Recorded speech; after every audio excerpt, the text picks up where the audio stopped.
Hello दोस्तों, स्वागत है आप सभी के परिवार पार्थ अकेडमी में और आप सभी मेरे साथ पढ़ रहे हैं फाउंडेशन रक्षक पेज। दोस्तों, आप सभी जानते हैं कल वाले जो हमारी क्लास हुआ था उसमें प्रैक्टिस सेट नंबर 34 को हमने समझा था।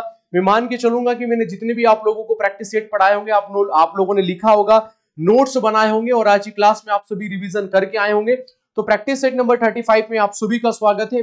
कल लास्ट हमारी क्लास हुई थी, यानी प्रैक्टिस सेट नंबर जो 34 को हमने डिस्कस किया था यूट्यूब पर, तो उसका होमवर्क मैंने आप लोगों को सवाल दिया था। आइए उसी से क्लास की शुरुआत करेंगे।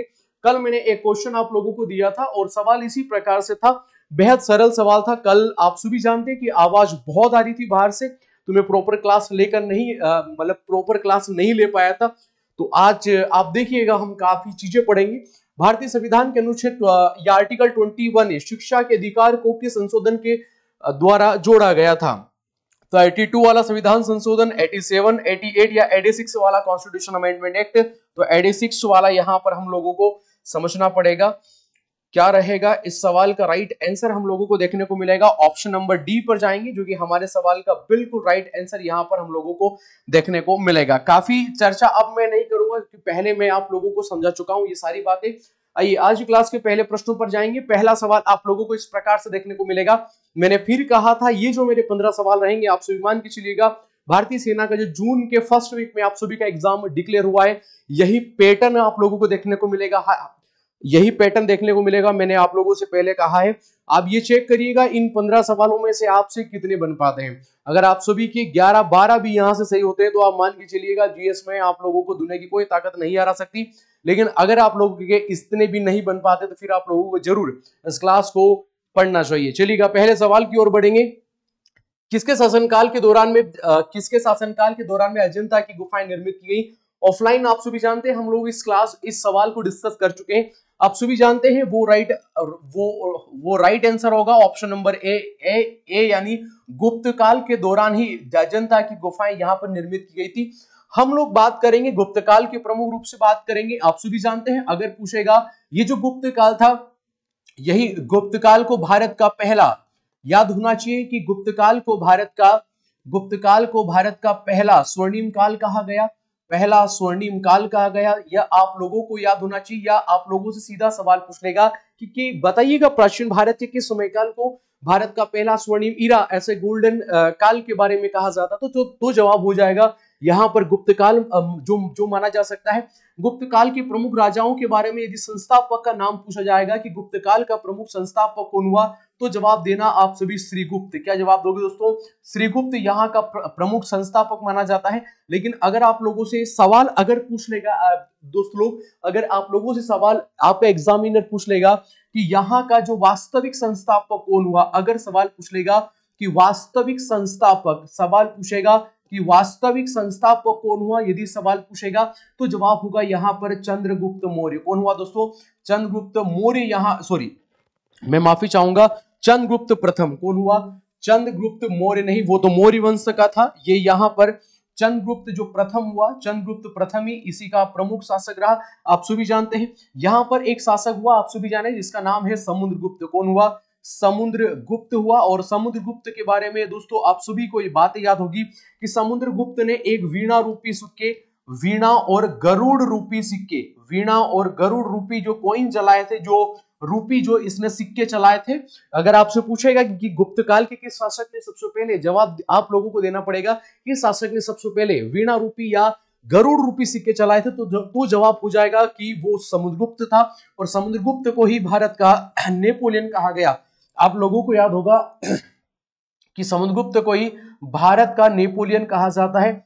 भारत का जो नेपोलियन कहा जाता है, जो भारत का नेपोलियन कहा गया, वो समुद्रगुप्त को ही कहा गया। मैं मान के चलूंगा आप लोगों को सारी बातें याद होगी। और वहीं पर अगर हम लोग बात करेंगे कि प्राचीन सभ्यता की बात करेंगे या प्राचीन काल के दौरान की बात करेंगे, तो सर्वाधिक यहां पर अगर आप लोगों से पूछेगा कि भारत में सर्वाधिक, यहां पर आप लोगों को याद होना चाहिए सर्वाधिक जो सोने के सिक्के थे, जो सोने के जो कॉइन्स थे, आप लोगों को मैंने पढ़ाया है ऑफलाइन, जो सर्वाधिक सोने के सिक्के गुप्त शासकों के द्वारा संचालित किए गए थे, गुप्त शासकों के द्वारा यहां पर संचालित किए गए थे, आप लोगों को याद होगा। और मंदिर बनाने की शैली, मंदिर जो बनाने की जो शैली होती है, मंदिर बनाने कि शैली का जो जन्म हुआ था, जो यहाँ पर जन्म हुआ था, वो गुप्त काल के समय काल में ही माना जाता है। यानी गुप्त काल के समय काल में भारत में सबसे पहले यानी स्टार्ट हुआ था मंदिर बनाने की जो नागर शैली है। आप सभी जानते हैं कि मंदिर बनाने की दो प्रकार की शैलियां पूरे भारतवर्ष में प्रचलित है। एक तो कहा जा सकता है, एक तो नागर शैली है और एक द्रविड़ शैली है। और इन दोनों का जो जो वर्जन है उसे हम लोग वेसर शैली भी कहते हैं। तो जो नागर शैली का विकास हुआ था भारत में, आप सभी जानते हैं, वो सबसे पहले गुप्त काल के समय काल में हुआ। अगर आपका एग्जामिनर सवाल पूछ लेगा कि जो मंदिर बनाने की जो नागर शैली का विकास है, नागर शैली का जो विकास है ये किसके समय काल में हुआ, तो आप सभी जानेंगे कि नागर शैली का विकास सबसे पहले गुप्त शासकों के समय काल में हुआ। लेकिन अगर सवाल पूछ लेगा कि जो द्रविड़ियन शैली है, जो द्रविड़ शैली है, द्रविड़ शैली का विकास किसके समय काल में हुआ, तो आप लोगों को यहाँ पर याद होना चाहिए कि जो द्रविड़ियन शैली का विकास हुआ था ये किसके समय काल में हुआ था, ये हुआ था पल्लव शासकों के समय काल में। कौन से शासकों के समय काल में, पल्लव शासकों के समय काल में आप लोगों को देखने को मिला था। वहां पर आप लोगों को याद होना चाहिएगा। अगर हम लोग मौर्य वंश की बात करेंगे, आप सभी जानेंगे कि मौर्य वंश का संस्थापक कौन हुआ। अगर सवाल पूछा कि मौर्य वंश का संस्थापक, तो जवाब हो जाएगा चंद्रगुप्त प्रथम। कौन हुआ, चंद्रगुप्त मौर्य जो हुआ वो इसी वंश का संस्थापक हुआ। आप सभी जानेंगे। अगर कुषाण वंश के बारे में बात करेगा कि जो कुषाण वंश देखने को मिलेगा, इसी कुषाण वंश का संस्थापक हम लोगों को कौन देखने को मिलेगा। अगर सवाल बनेगा कि who is the founder of Kushan dynasty या इसी कुषाण वंश का कि संस्थापक हमें मुख्य रूप से कौन देखने को मिलेगा, तो दोस्तों आप सभी को याद होना चाहिएगा कि यहाँ पर कुजुल कटफिसेस कौन हो जाएगा, कुजुल याद होना चाहिएगा, कुजुल कटफिसेस। कटफिसेस जो होगा, कुजुल कटफिसेस ही इसी वंश का संस्थापक यहाँ पर माना गया। इसके बारे में याद होना चाहिएगा। और कुषाण वंश ने ही भारत में सबसे पहले, याद होना चाहिएगा, भारत में सबसे पहले जो शुद्ध सोने के सिक्के थे, जो शुद्ध सोने के सिक्के हैं, जो शुद्ध सोने के कॉइन्स है, जो शुद्ध सोने के सिक्के हैं, वो सबसे पहले भारत में किस वंश के शासकों के द्वारा जो शुरुआत किए गए थे, जवाब हो जाएगा वो कुषाण वंश के शासक थे। और कुषाण वंश के शासकों के समय काल में भारत में एक प्रकार का शक संवत, कौन सा संवत, शक संवत प्रारंभ किया गया था। कोई चीज याद हो ना हो, इस बात को जरूर याद होना चाहिएगा। अगर आपसे सवाल पूछेगा कि भारत में जो है मतलब मैं एक तरीके से ये आप लोगों से कहना चाह रहा हूं कि जो कैलेंडर वर्तमान में जो हम लोगों ने स्वीकार किया है वो शक संवत है। और शक संवत कुषाण वंश के समय काल में प्रचलित हुआ था। यह कब आया था, तो ये 78 एडी में आया था, या एडी डोमाइन में आया था, ये आप लोगों को याद होना चाहिएगा। और हमारा जो भारत का राष्ट्रीय कैलेंडर है वो शक संवत के ऊपर आधारित है। कौन से संवत के ऊपर, शक संवत के ऊपर आधारित है। और भारत सरकार ने इसको कब मान्यता दी है, तो भारत सरकार ने, आप लोगों को याद होना चाहिए, इसी शक संवत को 1957, कब दोस्तों, 1957 में इसको यहाँ पर मान्यता दी है। ये आप लोगों को याद होना चाहिएगा। तो मैं मान के चलूंगा कि आप लोगों को सब कुछ यहां पर याद होगा। एक कुषाण वंश का, ये जो मैंने आप लोगों को कुषाण वंश यहां पर पढ़ाया है, ये जो कुषाण वंश मैंने आप लोगों को यहां पर पढ़ाया है, इसका एक शासक यहां पर हुआ। और उस शासक के बारे में मैं मान के चलूंगा आप लोगों को याद होगा, कनिष्क। कौन सा शासक, कनिष्क यहां पर शासक हुआ। और कनिष्क के समय काल में आप लोगों को याद होगा कि कनिष्क के समय काल में हम लोगों को चतुर्थ बौद्ध संगति, कौन सी, चतुर्थ यहां पर जो है बौद्ध परिषद, चतुर्थ बौद्ध परिषद जो है, परिषद हम लोग परिषद जो है हम लोगों को यहाँ पर देखने को मिलती है। तो मैं आशा करूंगा ये पहली शताब्दी के तौर पे थी। ये पहली शताब्दी में जो इसी का आयोजन हुआ था, कहां पर हुआ था, तो जवाब हो जाएगा कुंडन वन। कहां पर हुआ था, कुंडन वन में इसका आयोजन हुआ था। तो जितने भी विद्यार्थी मुझे देख पा रहे होंगे, तो मैं मान के चलूंगा आप लोगों को याद होगा, मैंने आपसे कहा था कल वो थोड़ा सा बाहर से आवाज आ रही थी तो मुझे खुद को नहीं सुना दे रहा था कि मैं क्या बोल रहा था। लेकिन यार देखो, मैं पढ़ाऊंगा ऐसे ही, जितने प्रैक्टिस सेट पढ़ाऊंगा, आप जितने भी मेरे साथ क्लासेस ले पा रहे हैं भाई, ऐसा रिवीजन करवाऊंगा कि सवाल यहीं से आ जाएगा। लेकिन यहां से तो नहीं, ऑफलाइन और इन दोनों का मिलाकर जरूर एक बात बन जाएगी हमारी परीक्षा में। तो आप लोगों को पूरी बातें याद होगी। हमारे सवाल का जो राइट आंसर होगा वो गुप्त काल, और ये सारी बातें आप लोगों को याद होना चाहिए। अगर आप लोगों को प्रथम स्थान प्राप्त करना है। चलिएगा आगे बढ़ेंगे, सवाल नंबर 3 पर चर्चा करेंगे। और सवाल नंबर 3 देखने को मिलेगा, काली मिट्टी मुख्यतः किस फसल के से संबंधित है? कपास, गन्ना, चाय या फिर कॉफी के बारे में हम लोग बात कर रहे हैं। देखो काली मिट्टी मुख्य रूप से कौन सी फसल के लिए है? ये तो कपास के लिए। कौन से दोस्तों? कपास के लिए।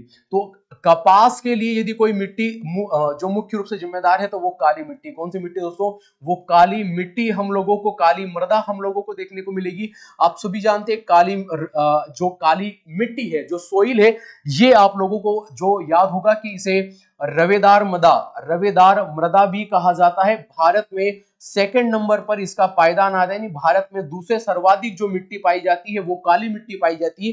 ये आप लोगों को याद होगा। मुख्य रूप से आप सभी जानेंगे जो दक्कन का पठार, कौन सा पठार? जो दक्कन का पठार आप लोगों को याद होगा। एक दक्कन का पठार और एक दोस्तों मालवा का पठार। कौन सा? दक्कन का पठार और एक मालवा का पठार। दोस्तों आप लोगों को याद होगा जो दक्कन का पठार है ये महाराष्ट्र में, कहां पर दोस्तों? ये महाराष्ट्र में पड़ेगा। और जो मालवा का पठार है ये हमारे मध्य प्रदेश में पड़ेगा। कहां पर? मध्य प्रदेश में। तो एग्जामिनर ज्योग्राफी में ये ना पूछ ले कि जो दक्कन के पठार में निम्नलिखित में से कौन सी मिट्टी का विस्तार है, तो जवाब हो जाएगा ब्लैक सोइल, यानी काली मृदा का विस्तार है। मालवा का प्लेट्यू में कौन सी मिट्टी है? जो हमारा मालवा का पठार है 88,000 वर्ग किलोमीटर इसका टोटल क्षेत्रफल है। ये इसके क्षेत्र में आप लोगों को याद होना चाहिए। इसमें मालवा में काली मिट्टी का विस्तार हम लोगों को यहां पर देखने को जो मिलता है। और इसी काली मिट्टी को आप सभी जानते हैं कि इसी काली मिट्टी को रेगुर मिट्टी, कौन से दोस्तों? रेगुर मिट्टी भी कहा जाता है। तो ये प्रमुख रूप से काली मिट्टी के बारे में। और काली मिट्टी की सभी मिट्टियों में जो जल धारण की क्षमता होगी, जो जल धारण की क्षमता होती है, जल धारण की जो क्षमता होती है, सभी मिट्टियों में जल धारण की क्षमता इसी मिट्टी में सर्वाधिक हम लोगों को यहां पर देखने को मिलती है। अगर आपसे पूछेगा कि सभी मिट्टियों में जल धारण की क्षमता किस मिट्टी में सर्वाधिक देखने को मिलती है, तो वो काली मिट्टी में देखने को मिलेगी। कॉफी आप सभी जानते हैं भारत का राज्य कर्नाटक, कौन सा राज्य? कर्नाटक कॉफी के उत्पादन में प्रमुख रूप से अपना पायदान रखता है। चाय आप लोगों को याद होगा कि आसम, कौन सा दोस्तों? आसम। और पश्चिम बंगाल का नाम यदि आप लोगों ने सुना होगा तो पश्चिम बंगाल में एक प्रमुख रूप से है, गर्मी बहुत ज्यादा हो रही है, तो पश्चिम बंगाल में आप सभी जानते हैं क्षेत्र हमें देखने को मिलेगा जिसका नाम है दार्जिलिंग। कौन सा देखने को मिलेगा? दार्जिलिंग क्षेत्र देखने को मिलेगा। यह दार्जिलिंग क्षेत्र चाय के उत्पादन के लिए प्रसिद्ध है। किसमें? चाय के उत्पादन में। आशा करूंगा आप लोगों को याद होगा चाय के उत्पादन में यह प्रमुख रूप से फेमस हुआ। अगर गन्ने के बारे में बात करेगा, यानी सुगर केन के बारे में बात करेगा, गन्ने के बारे में बात करेगा, भारत में सर्वाधिक गन्ना का उत्पादन कौन करता है?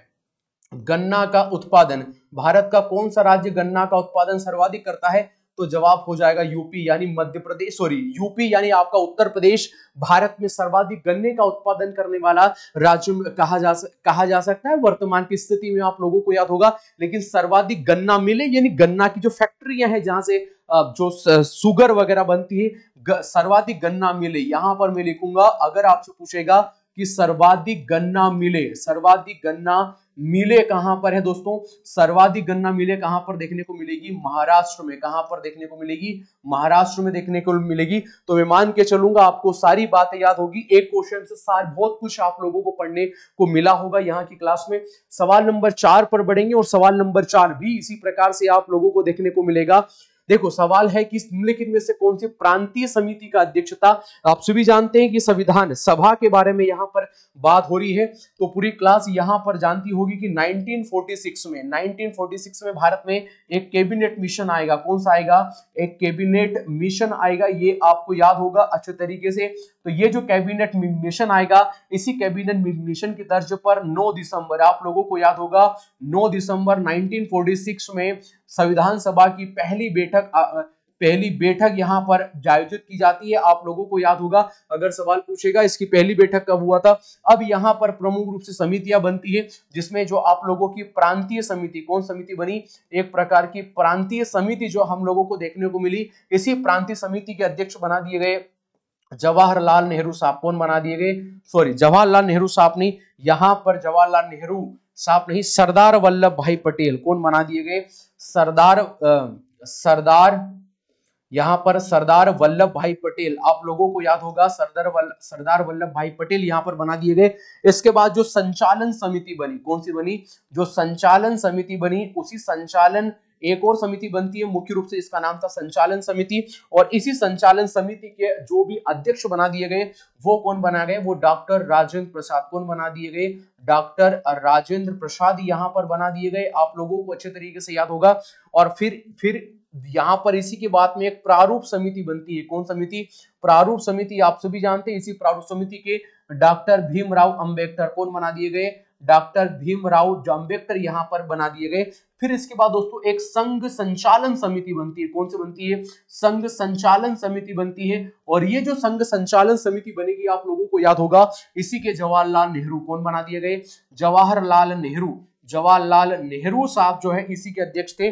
वहीं पर दोस्तों एक राज्य समिति बनाई गई, कौन समिति, राज्य समिति बना दी गई। और इसी राज्य समिति के भी कौन बना दिए गए, जवाहरलाल नेहरू साहब। कौन बना दिए गए, जवाहरलाल नेहरू साहब बना दिए गए। वहीं पर आप लोगों से सवाल पूछेगा झंडा समिति, कौन समिति, झंडा समिति के अध्यक्ष कौन बना दिए गए, तो जवाब हो जाएगा जेपी कृपलानी। कौन बना दिए गए, जेपी कृपलानी साहब यहाँ पर इसी समिति के अध्यक्ष बना दिए गए। और ये जो प्रारूप समिति थी, ये प्रारूप समिति कब बनी, तो जवाब हो जाएगा कि 29 अगस्त, डेट याद होगा, 29 अगस्त 1947 को यह मुख्य रूप से प्रांतीय समिति बनती है। और इसमें 7 सदस्य थे, 6 सदस्य थे, एक अध्यक्ष के रूप में, मुख्य रूप से 7 हो गए टोटल। और फिर यही जो प्रारूप समिति थी, इसी प्रारूप समिति के जो अध्यक्ष जो बना दिए गए थे वो डॉक्टर भीमराव अंबेडकर यहाँ पर बना दिए गए थे। मैं मान के चलूंगा आप लोगों को सभी याद होगा, इसके बारे में याद होगा। और संविधान सभा, ये जो कैब में काफी पढ़ा चुका हूं ऑफलाइन, तो मुझे लगता है कि प्रैक्टिस के तौर पर इतना सारा कंटेंट बहुत है। संविधान सभा की अंतिम बैठक के बारे में यदि चर्चा कर ली जाएगी, अंतिम बैठक का दौर जो है कब खत्म होता है, तो 24 अक्टूबर कब होता है, सॉरी 24 जनवरी, माफी चाहूंगा, 24 जनवरी आप लोगों को याद होगा, 24 जनवरी 1950 को मुख्य रूप से अंतिम बैठक हमें भारतीय संविधान सभा की देखने को मिलेगी। और ये सारी बातें आप लोगों को याद होगी। ऑप्शन नंबर बी आप लोगों का सही होगा। आप लोग ये चाहते हैं कि मैं सीधा क्वेश्चन पढ़ूं और उसको टिक लगा दूं, नहीं हो सकता, ठीक है। मैं पढ़ाना छोड़ दूंगा, मैं बता रहा हूं, मैं कुछ किसी प्रकार की प्रैक्टिस बेस नहीं पढ़ाऊंगा यूट्यूब पर, लेकिन मैं कभी टिक नहीं लगाऊंगा। टिक लगाने से क्या होता है, टिक लगाने से मैं तो आपको क्या ही बताएं कि बट ऐसा फील ही नहीं होता कि आपने कहीं पढ़ाया है, ठीक है। तो टिक लगाने वाली अपनी आदत है नहीं यार, तो आप पढ़ो तो पूरा पढ़ो, हम पढ़ा रहे हैं आपको, ठीक है। जितने भी ऑनलाइन वाले देख रहे हैं यार, ऑफलाइन तो भाई पढ़ा दिया है, वो तो बच्चे पास ही हैं आप, ठीक है। तो सवाल है, सवाल नंबर 5 पे बढ़ेंगे। किताब उल हिंद नामक पुस्तक किसके लेखक कौन है, आप सभी जानते हैं अल बरूनी। अल बरूनी के द्वारा एक पुस्तक लिखी गई जिसका नाम था किताब उल हिंद। कौन सी पुस्तक, किताब उल हिंद। आप लोगों किताब उल हिंद आप लोगों को अच्छे तरीके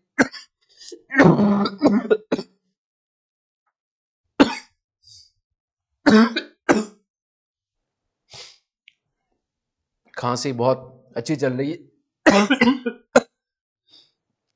सवाल था हमारा किताब उल हिंद नामक पुस्तक के लेखक कौन थे, तो जवाब हो जाएगा क्या, अल बरूनी। इब्न बतूता कौन था, ये इब्न जो बतूता मोरक्को से आया था, कहां से आया था, ये मोरक्को से, मोरक्को का यात्री था। और ये मोहम्मद बिन तुगलक किसके समयकाल में भारत में आया था, तो ये आया था मोहम्मद बिन तुगलक के समयकाल में। किसके समयकाल में, मोहम्मद बिन तुगलक, यह मोहम्मद बिन तुगलक के समयकाल में भारत आया था। और इसी व्यक्ति ने एक बुक लिखी थी जिसका नाम था रेहला। कौन सी लिखी थी, या तो रेहला आएगा या फिर सफरनामा, क्या पूछेगा, या तो रेहला या फिर सफरनामा। फिरदौसी एक बुक लिखता है जिसका नाम है शाहनामा। कौन सी बुक लिखेगा, शाहनामा बुक लिखेगा। और अबू फजल के द्वारा जो बुक लिखी जिसका नाम था आईने अकबरी। कौन सी पुस्तक, आईने अकबरी जो है, ये प्रमुख रूप से पुस्तक कौन लिखता है, यह प्रमुख रूप से अबुल फजल लिखता है। तो मैं मान के चलूंगा आप लोगों को ये सारी पुस्तकें याद होगी, इनके लेखक जो है आप सभी को अच्छे तरीके से याद होंगे। सवाल नंबर 6 पर बढ़ेंगे और सवाल नंबर 6 इस प्रकार से देखने को मिलेगा कि 2011 की जनगणना के अनुसार किस केंद्र शासित प्रदेश में पुरुष साक्षरता दर सबसे कम रही। ये अगर आपसे पूछ रहा है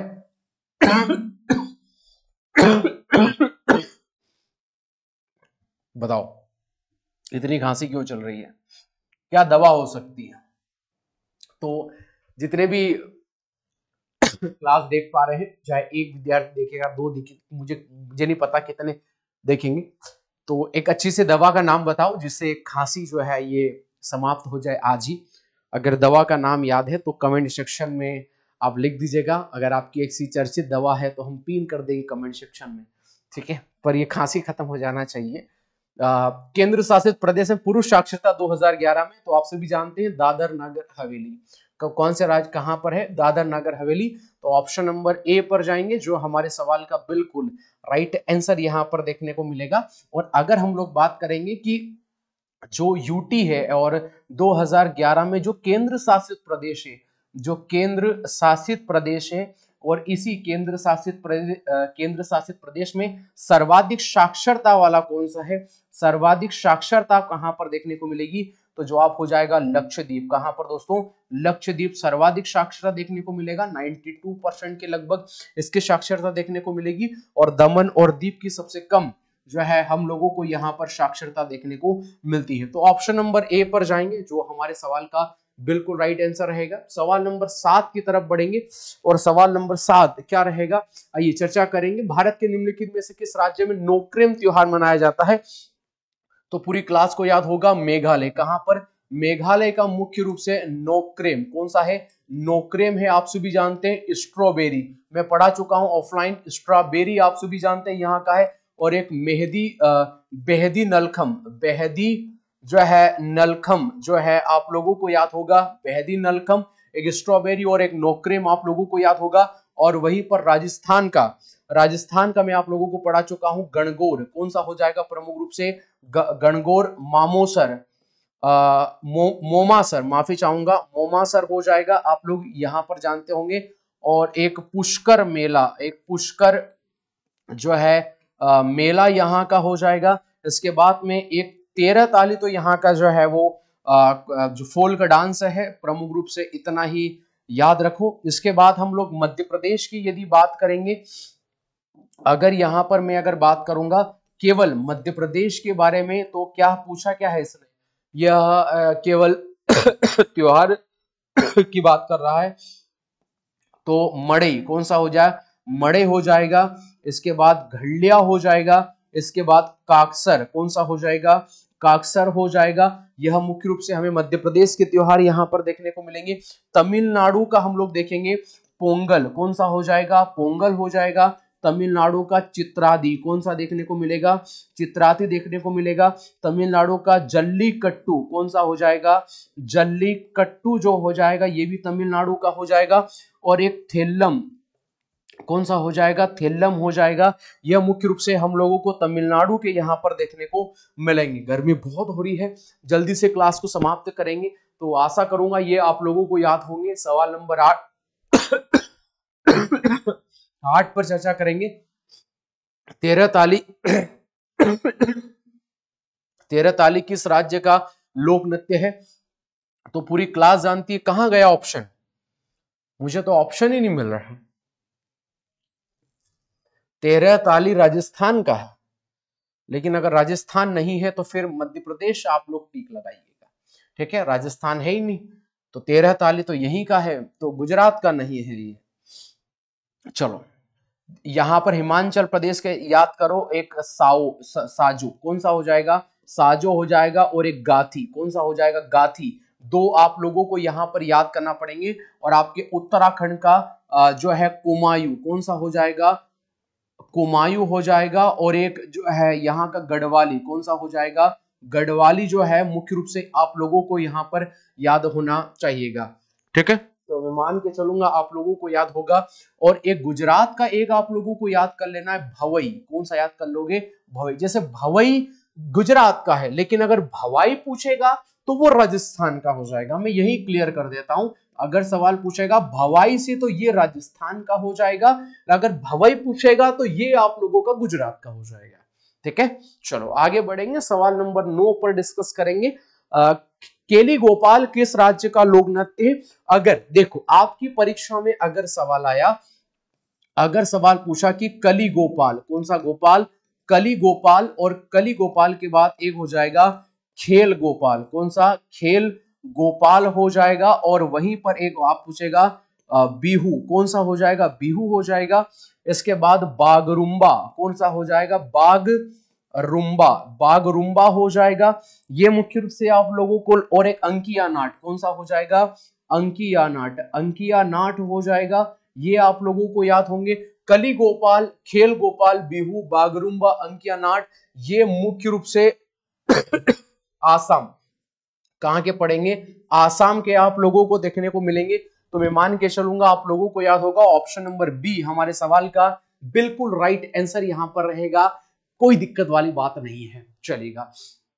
आइए सवाल नंबर 10 पर चर्चा करते हैं। और सवाल नंबर 10 पर चर्चा करने से पहले मैं एक बात जरूर कहूंगा, अगर यदि आप लोग इस चैनल पे पहली बार आए हो तो सब्सक्राइब कर लो, और इस क्लास को अगर आपका फायदा हो रहा हो तो अपने दोस्त लोगों के साथ यदि शेयर कर सको तो जरूर कर दीजिएगा। इतना सा कष्ट अगर आप कर सकते हैं हमारे लिए तो जरूर कर लीजिएगा।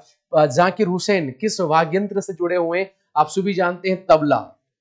किससे जुड़े हुए हैं, तबला से प्रमुख रूप से जाकिर हुसैन साहब जुड़े हुए हैं। आप लोगों को याद होगा सितार, सितार से आप लोगों को याद होना चाहिएगा कि विलायत खां, कौन हो जाएंगे, विलायत खां आप लोगों को याद होगा।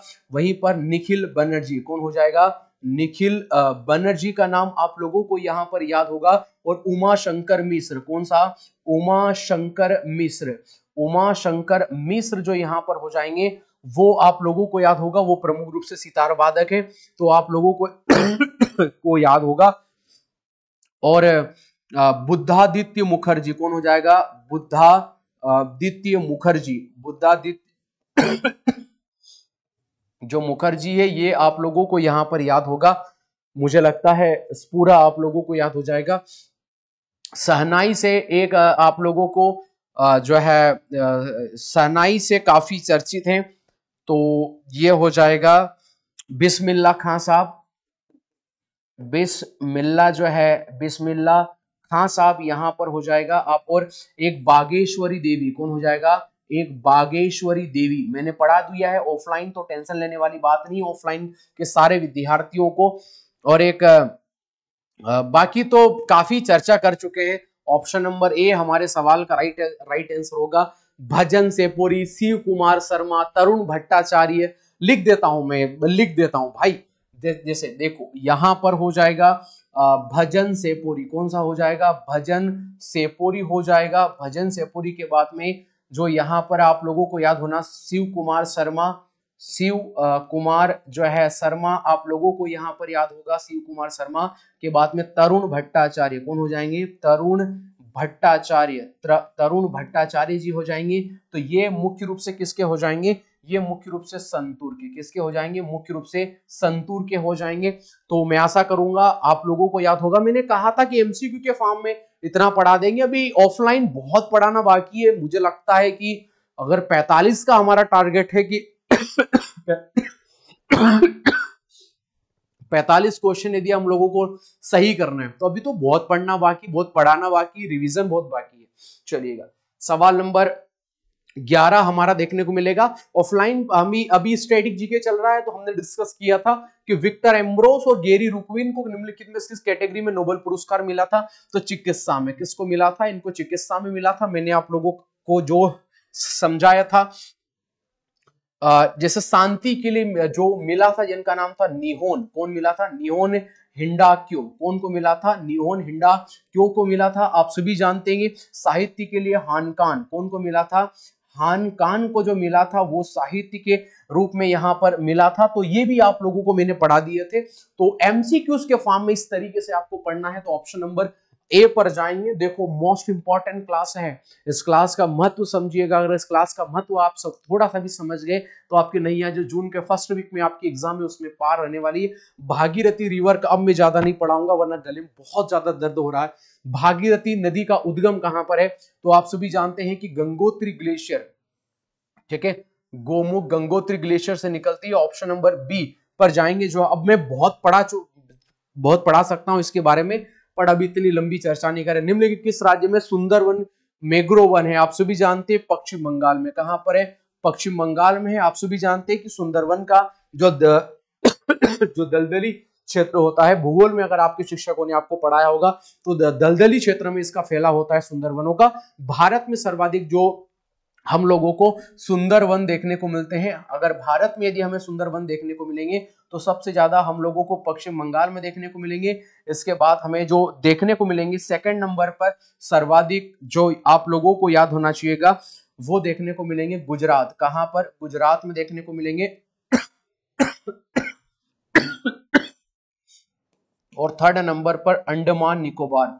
कहां पर? अंडमान और निकोबार जो है यहां पर हम लोगों को देखने को मिलेंगे। सुंदरवन ये फर्स्ट नंबर पर है, ये सेकंड नंबर पर है और ये थर्ड नंबर पर है। ठीक है, तो आप लोगों को याद होगा ऑप्शन नंबर बी पर जाएंगे जो हमारे सवाल का बिल्कुल राइट आंसर यहां पर होगा।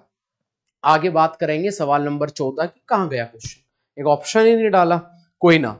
सवाल इस प्रकार से, भारत के मुख्य चुनाव आयुक्त की नियुक्ति किसके द्वारा होती है? तो नो डाउट महामहिम राष्ट्रपति की जो द्वारा की जाती है। ऑप्शन नंबर ए हमारे सवाल का बिल्कुल राइट आंसर होगा। खांसी बहुत ज्यादा चल रही है, मैं एक्सप्लेन नहीं कर पाऊंगा। अंतिम प्रश्न है, निम्नलिखित में से कौन सा मगध साम्राज्य की राजधानी थी? वैशाली, राजगीर, उज्जैन और कौशाम्बी। ऑफलाइन में ये पढ़ा चुका हूं तो आप लोगों को ये याद होगा, मैं मान के चलूंगा। आप सभी मेरे साथ जुड़े, आप सभी का धन्यवाद। ये सवाल आप सभी का होमवर्क में, इस सवाल का आप मुझे जवाब दे कमेंट सेक्शन में, तो मैं मान के चलूंगा आप लोग पढ़ रहे हैं। कमेंट, आप सभी की कमेंट का मुझे इंतजार रहेगा। मिलेंगे हम लोग प्रैक्टिस सेट नंबर 36 के साथ में। आप सभी मेरे साथ जुड़े, आप सभी का धन्यवाद। निश्चित रूप से अगर आप लगातार इन ऑफलाइन और अगर इन क्लासों को पढ़ रहे हैं तो निश्चित रूप से एक बात दिल को समझा दीजिएगा कि 2025 में आप सभी को फौजी बनने की दुनिया की कोई ताकत नहीं रोक सकती। और इस बात को पॉजिटिव वे में लीजिएगा और सकारात्मक संचार रहने दीजिएगा, क्योंकि अगर दुनिया में अगर कोई व्यक्ति अगर आपके साथ नहीं है, मैं कहूंगा पूरी दुनिया अगर आपके खिलाफ है, पूरी दुनिया ने अगर आपका साथ छोड़ दिया है, तो ये पार्थ एकेडमी देवास आप सभी के साथ अंत तक खड़ी रहेगी। मैंने पहले भी वादा किया था और अब भी वादा करता हूं कि अंत तक खड़ा रहूंगा, चाहे किसी प्रकार की परिस्थिति हो। 2025 में आप सभी का यही सपना है कि आपका और हमारा और आप सभी के घर वालों का यही सपना है कि 2025 में आप सभी अंतिम रूप से भारतीय सेना में चयनित हो। उसके लिए आप सभी को शुभकामनाएं, बहुत सारा प्यार। मिलेंगे प्रैक्टिस सेट नंबर 36 में। जब तक के लिए जय हिंद, जय भारत और विजय भारत।